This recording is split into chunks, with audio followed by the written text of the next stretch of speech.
Touch more coffee and I'll be right with you. Okie doke. I'm gonna give them a minute to get all piled in there.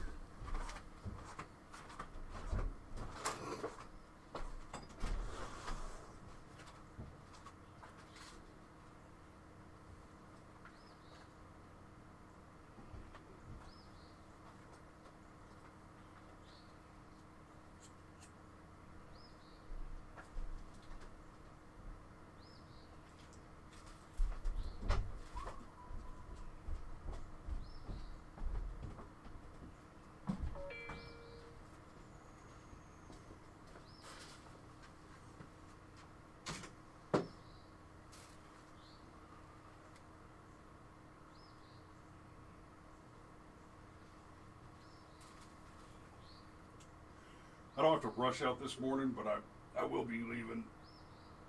Oh, well, I need to double check the location. I know I'm pretty sure my first hit is at 10, but I'm not sure how far out it is.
The wrong way over. Good morning. Good morning. Hey, whoa, Rod's with us. Good morning, sunshine. Oh, okay. So Stryker drew first blood, and I see Steve and Jamie. Jamie and Megan came over Friday, and we did one of the Finders Seekers games.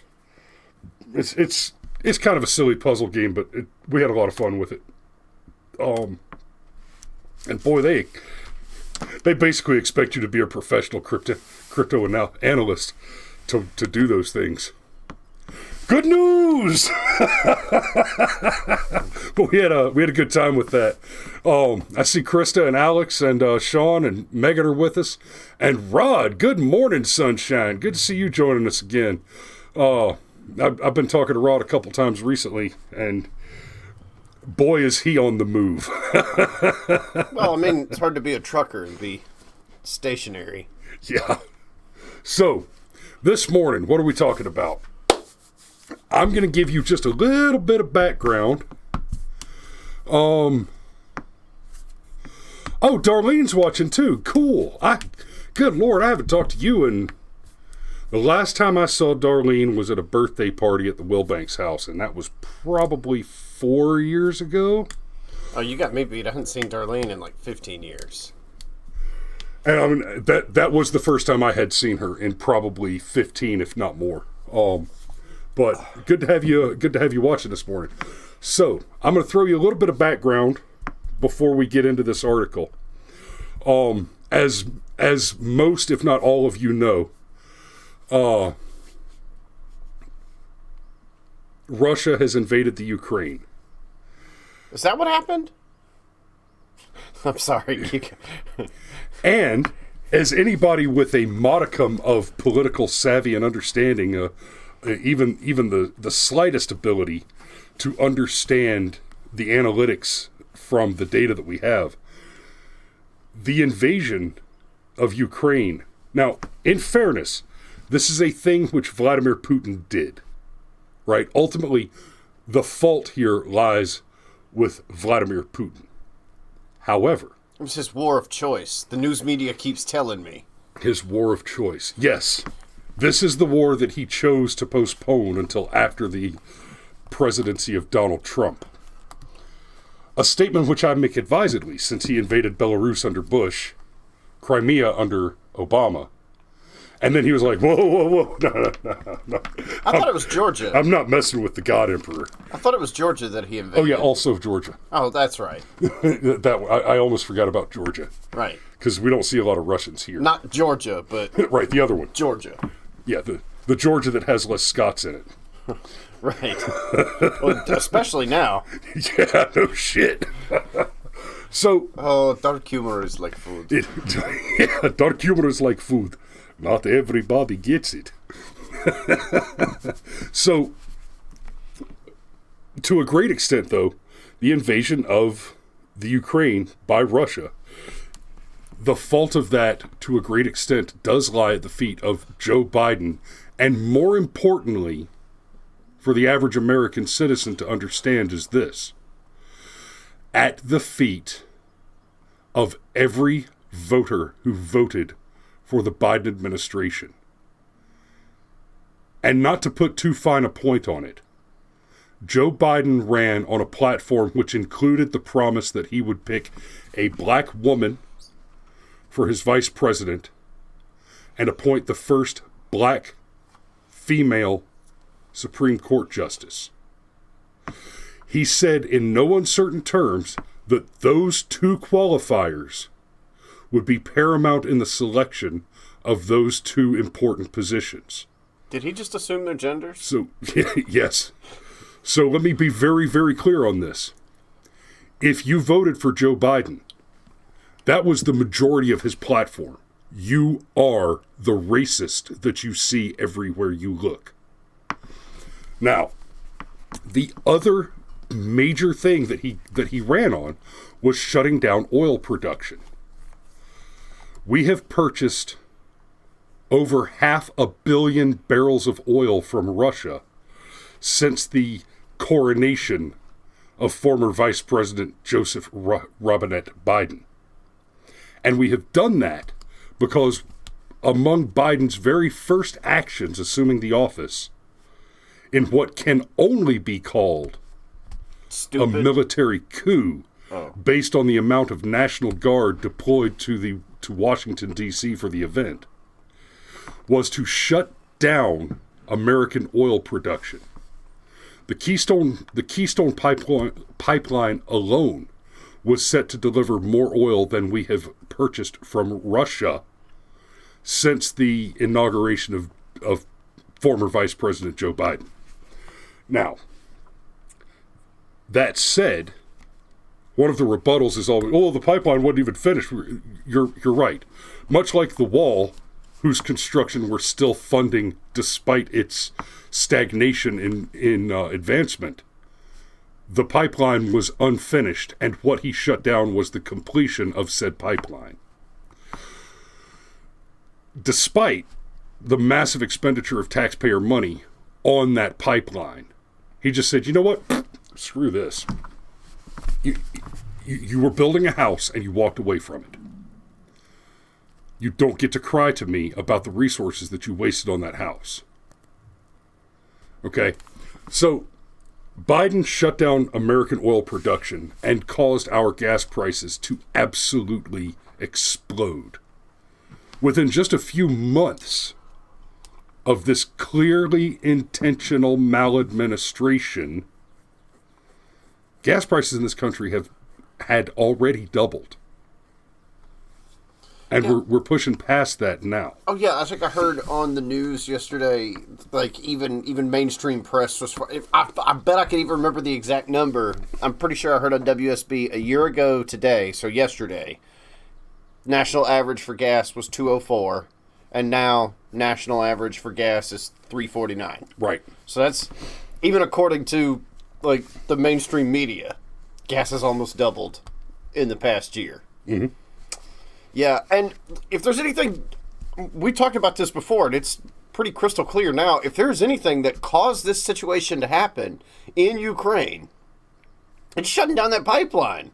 Like, I think it's very obvious now, if you ever had any doubt, the more economically prosperous the good old United States of America is, the more likely the rest of the world is to not eat itself.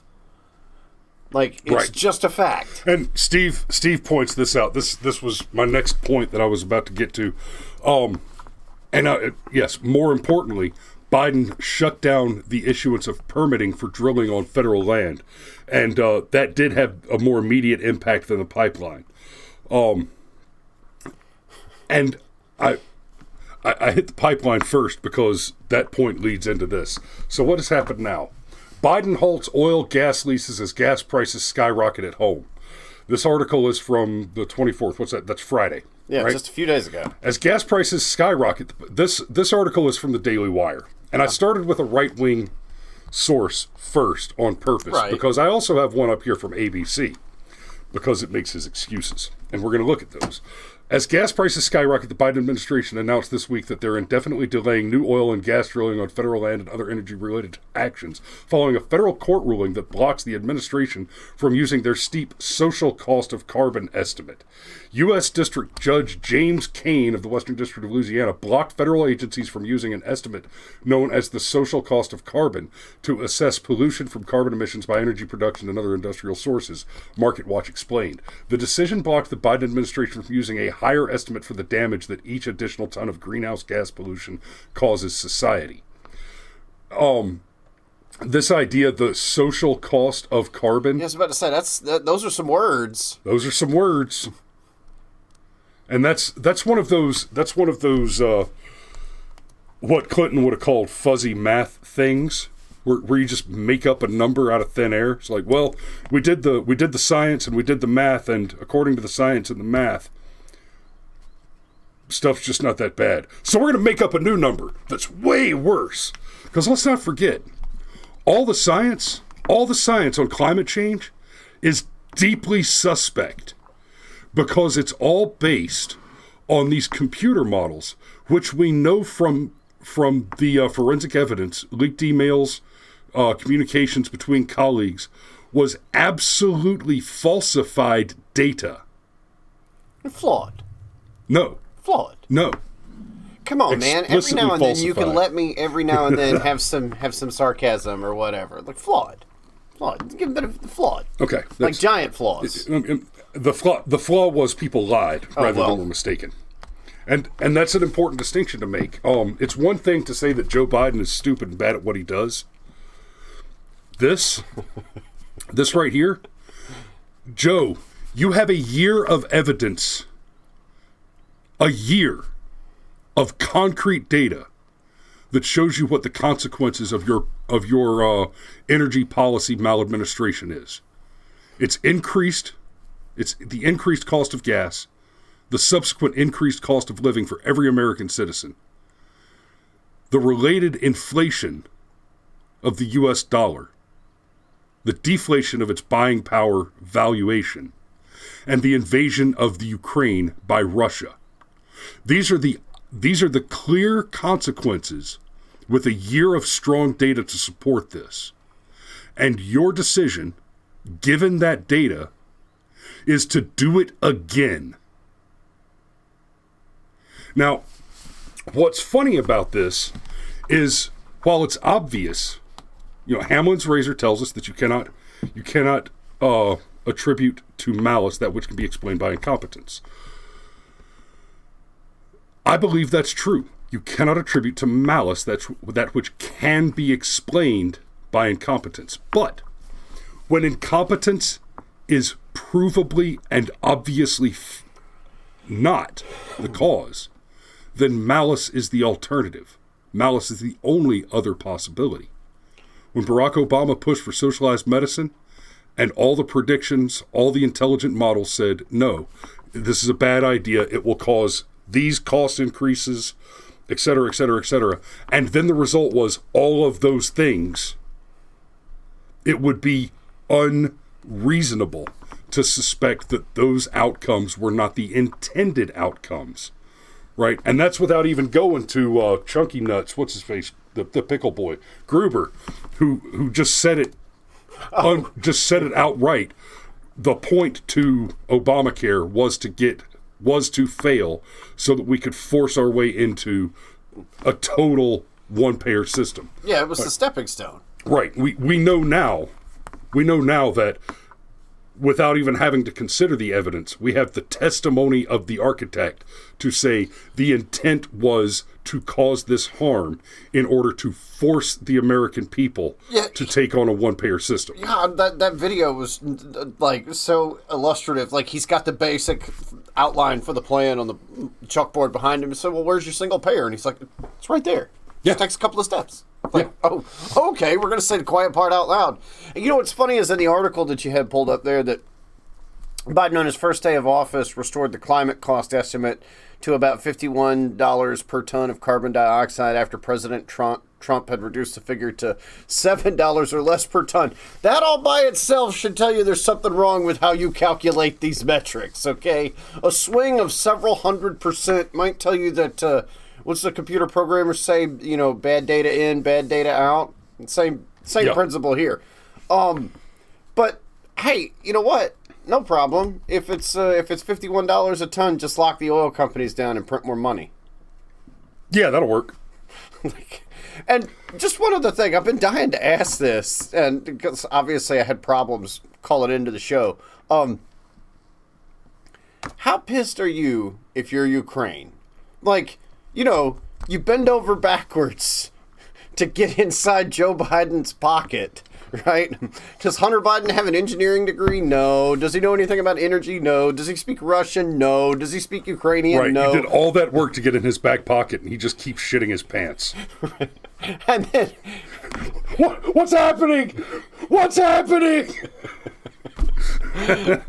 Oh, I'm sorry. Was is happening? Oh, that's more German. Ukrainian's more of a Russian accent. Yeah.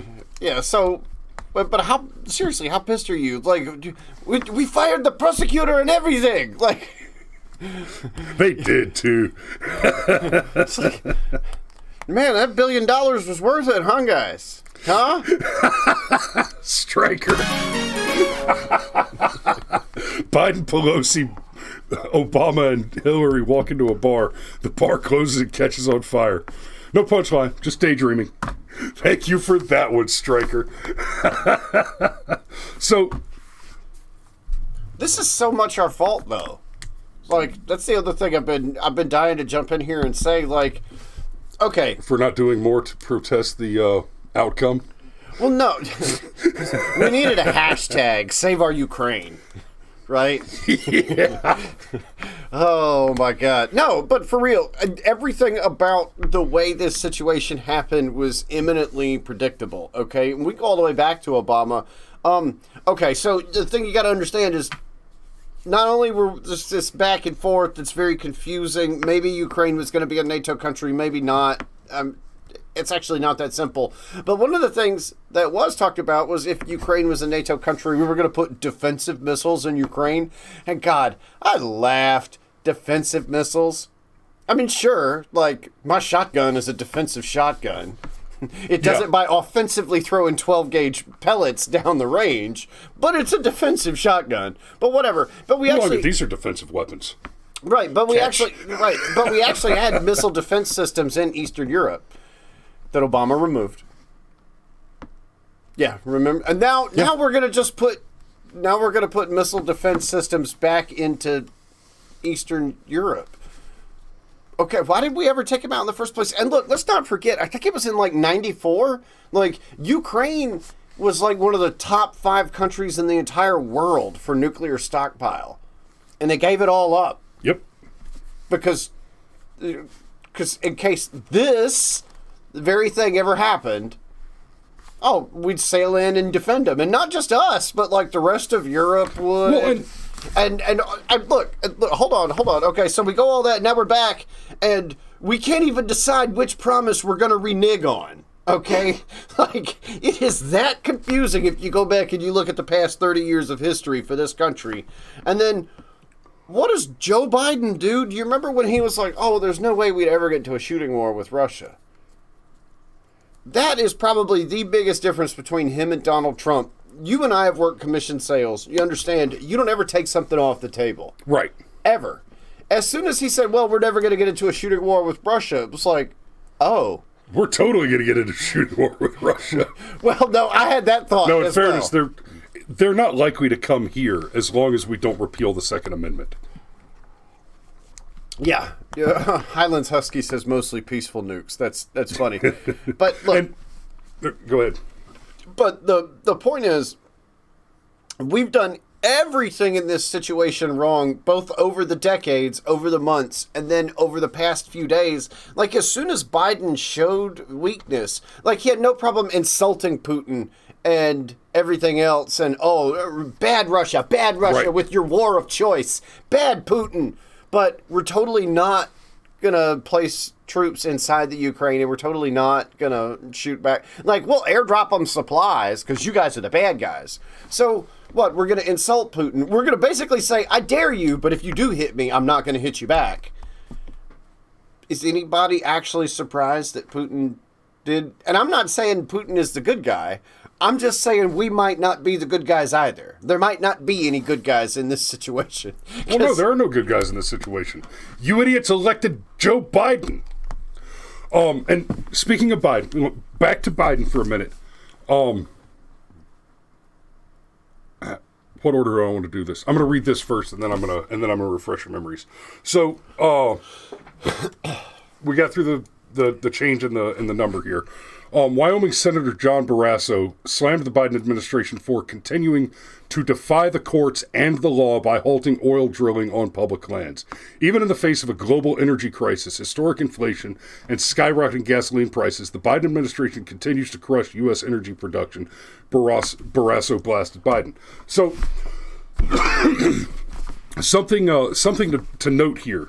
He points out rightly that this action that Biden's taking to increase the amount of U.S. taxpayer money that is being sucked up by the energy market and exported to Russia to support their war effort on Ukraine is in direct contravention of the rule of law and the rulings of the courts. That might sound like an outrageous statement, and it might be the kind of thing where people will say, now hold on a minute, what does the law actually say? But let's stop right there and back up to, we're talking about Joe Biden, who has repeatedly, during his administration, vocally and actively worked against the Constitution and the law. So, Donald Trump did several things which the Dems criticized as being unconstitutional or being an overreach of his authority. Amusingly, during an actual insurrection where a Democrat terrorist organization called Black Lives Matter was taking territory and holding it, which is the only way one can win in a war, Donald Trump, despite all the predictions that he would do to the contrary, refused to engage significant military intervention. There was a clear and reasonable argument to deploy the United States Army to take control back of places like the Chaz, right, the Capitol Hill Autonomous Zone. And CHOP. Yeah, the Chaz, the CHOP. They changed it to the CHOP because they suddenly understood some of the legal ramifications of the phrase autonomous zone. But understand, too, the Chaz was not an isolated incident.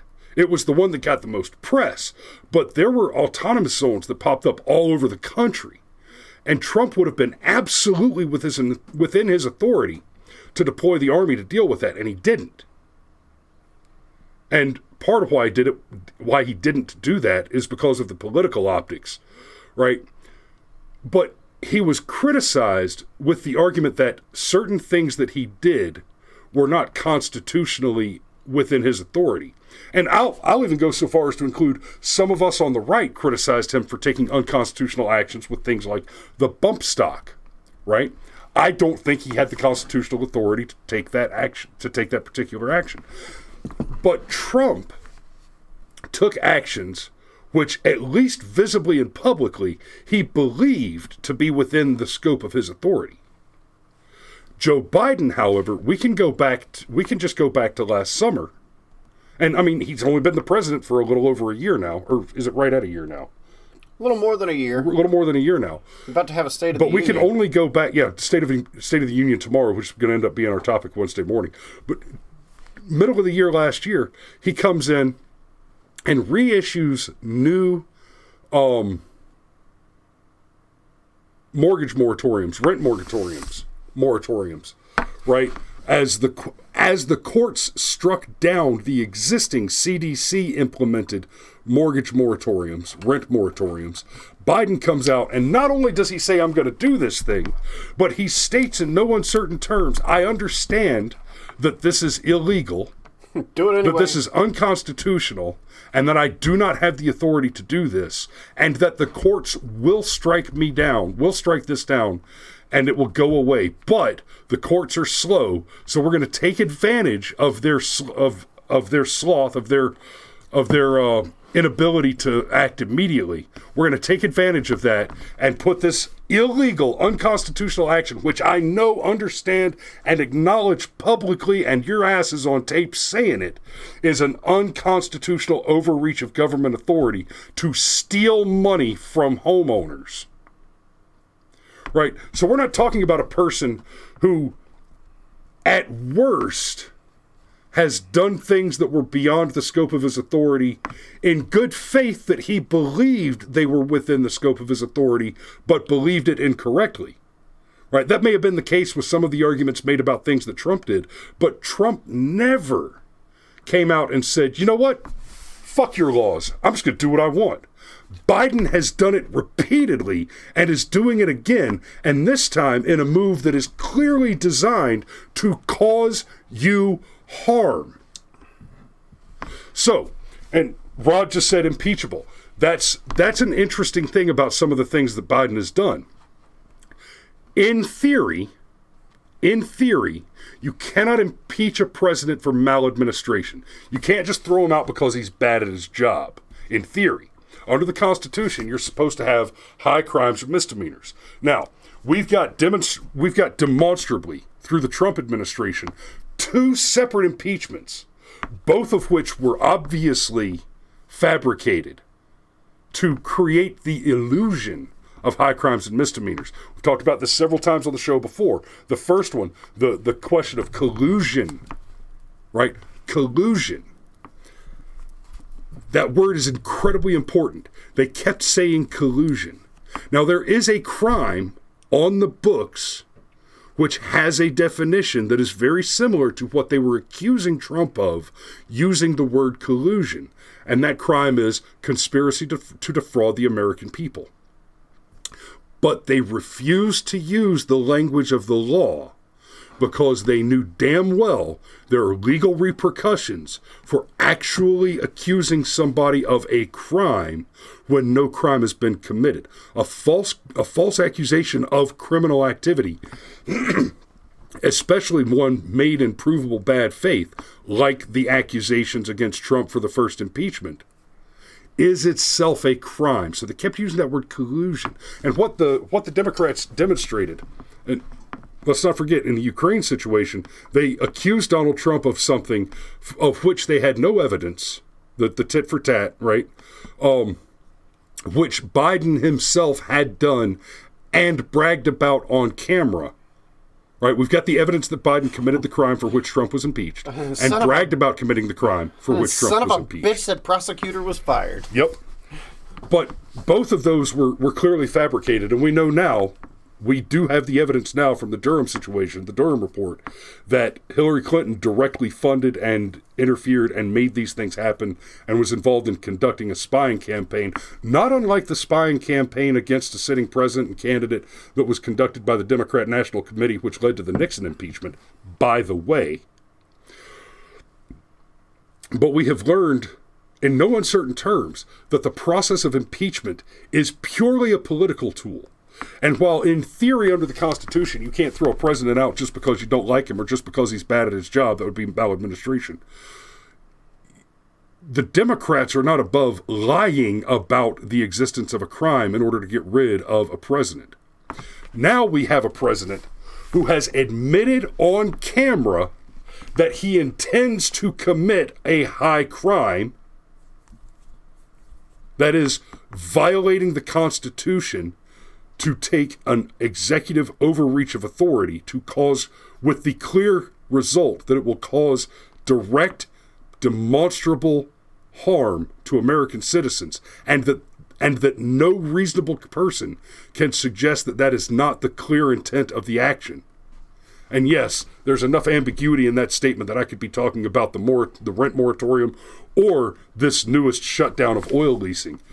We have a president who is not only committing high crimes and misdemeanors, but he's saying out loud on camera before he commits high crimes and misdemeanors that he intends to do so, then does it, and still has not even had articles of impeachment filed over these crimes. I don't know who I'm more disgusted with. The absolute evil that is the Democrat Party, or the utter inadequacy that are our Republican representatives. I don't know if I more hate the devil or the coward. It's hard to say. Because there's a fair argument to be made that we know the nature of the devil, and we have higher expectations of our representative champions.